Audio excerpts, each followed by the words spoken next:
Part ওয়ানটা যারা দেখোনি আমার হোয়াইটফিল্ড ভিজিটের, সেটা আগের ভিডিওটা দেখলে তোমরা বুঝবে। ভিডিওর লিঙ্কটা আমি এখানে দিয়ে দেবো ডিসক্রিপশানে, তোমরা গিয়ে চেক করতে পারো। আর পার্ট টুতে আমি শেয়ার করছি এখানে আমরা কি করলাম। এখন আমরা এসে পৌঁছেছি 3:30, যেটা তোমরা আগের ভিডিও দেখেই বুঝতে পারবে। 3:30 এসে আমাদের তো খুব খিদে পেয়ে গেছিলো, তাই লাঞ্চের জন্য আমরা এই হোটেলটায় গেছিলাম। এটা একটা বাঙালি হোটেল, এখানে সব রকম বাঙালি খাবার পাওয়া যায়। তো এইখানে গিয়ে যা ছিল আর কি, 4টের সময় বেশি কিছু ছিল না ডিশ, তাও যা ছিল আমরা অর্ডার দিলাম। কি আছে? ভাত, ডাল, সবজি, এটা অন্য সবজি, আর এটা একটা ঝাল আলু ভাজা না, দুজনের সবজি ভাত। বাঙালি খাচ্ছে বাংলা খাবার ব্যাঙ্গালোরে। এটা একটা বাংলা হোটেল, মানে যারা রান্না করে তারা সবাই বাঙালি, আর যে ওনার আছে সেও বাঙালি। তো এই হোয়াইটফিল্ডটা বলেইছিলাম আগে, এখানে বাঙালি সবাই বাঙালি বলতে গেলে, মানে 85% পিপল হতে পারে এখানে বাঙালি, আর 15% কর্নার। তো টেস্ট ভালোই ছিল খাবারের, কিন্তু আগে আরও টেস্ট ভালো ছিল, এখন মানটা একটু নেমে গেছে। এই দেখো বাটা মাছ চলে এসেছে। বিকেল 4টের সময় আমরা আর কি ভালো পাবো, একটা মাছ গোটা একটা মাছ ভাঙা দিয়েছে। যাই হোক, আমরা খেয়ে নিয়েছি সবজি ভাত, এবার খাবো মাছ।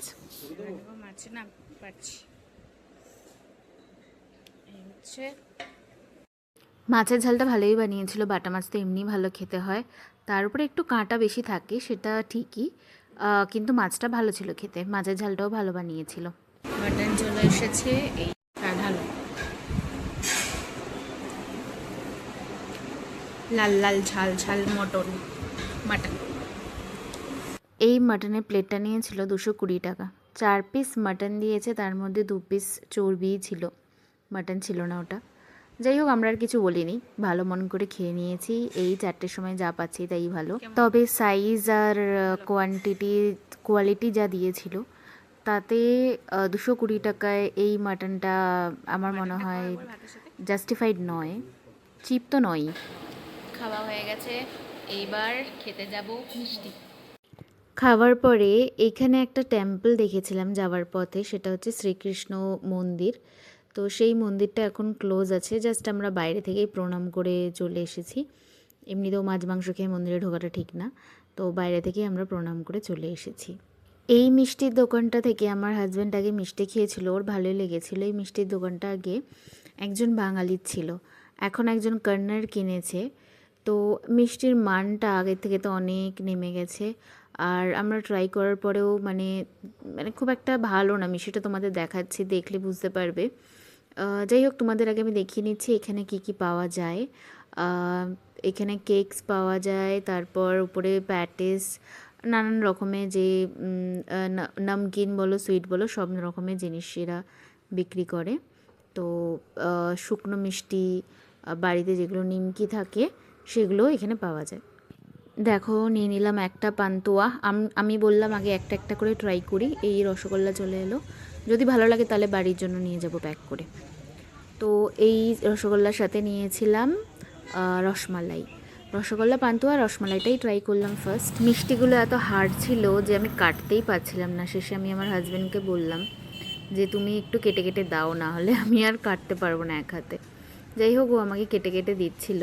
মিষ্টিটা খাওয়ার পর তো আমার ফেসে তোমরা দেখতেই পাবে ফুল ডিসঅ্যাপয়েন্টমেন্ট, কারণ এত আশা করে মিষ্টিটা আমি খুঁজে খুঁজে বাঙালি পাড়া পেলাম, বাংলা মিষ্টি পেলাম, কিন্তু মিষ্টিটা একদমই ঠিক না, ভালো না মিষ্টিটা একদমই।